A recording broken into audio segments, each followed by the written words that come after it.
BNP chairman Tarique রহমানের সঙ্গে ত্রয়োদশ জাতীয় সংসদ নির্বাচনে বিজয়ী বিভিন্ন আসনের সংসদ সদস্যরা সৌজন্য সাক্ষাৎ করছেন। রোববার বিকেলে রাজধানীর গুলশানে বিএনপি চেয়ারম্যানের কার্যালয়ে তারা দলের প্রধানের সঙ্গে দেখা করেন। গত ১২ ফেব্রুয়ারি অনুষ্ঠিত ত্রয়োদশ জাতীয় সংসদ নির্বাচনে ৩০০টি আসনের মধ্যে ২৯৯টিতে ভোট গ্রহণ হয়। এর মধ্যে ২৯৭ আসনের বেসরকারি ফলাফল ঘোষণা করে ইসি। পরে তা গ্যাজেট আকারে প্রকাশ করা হয়। সবচেয়ে সুস্বাদু হালিম রাঁধুনি হালিম। হালিম হোক রাঁধুনি হালিম। নির্বাচনে ২৯৭ আসনের মধ্যে বিএনপি ২০৯টিতে জয় পেয়েছে। ফল ঘোষণা স্থগিত থাকা দুটি আসনেও বিএনপির প্রার্থীরা এগিয়ে আছেন। তাদের শরিকেরা পেয়েছে ৩টি আসন। অন্যদিকে জামায়াতে ইসলামী পেয়েছে ৬৮টি আসন।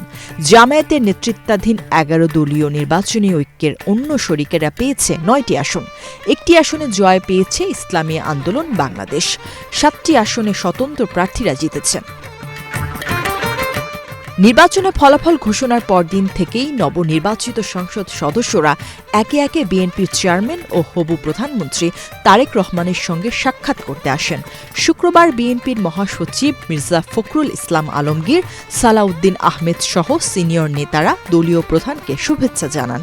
ওই দিন বিভিন্ন আসনের এমপিরাও গুলশান কার্যালয়ে এসে তারেক রহমানের সঙ্গে সাক্ষাৎ করেন। বিএনপির মনোনয়ন নিয়ে নির্বাচিত এমপিদের পাশাপাশি অন্যান্য দলের নেতা ও বিশিষ্ট ব্যক্তিরাও তারেক রহমানকে শুভেচ্ছা জানাতে গুলশানের কার্যালয়ে আসেন।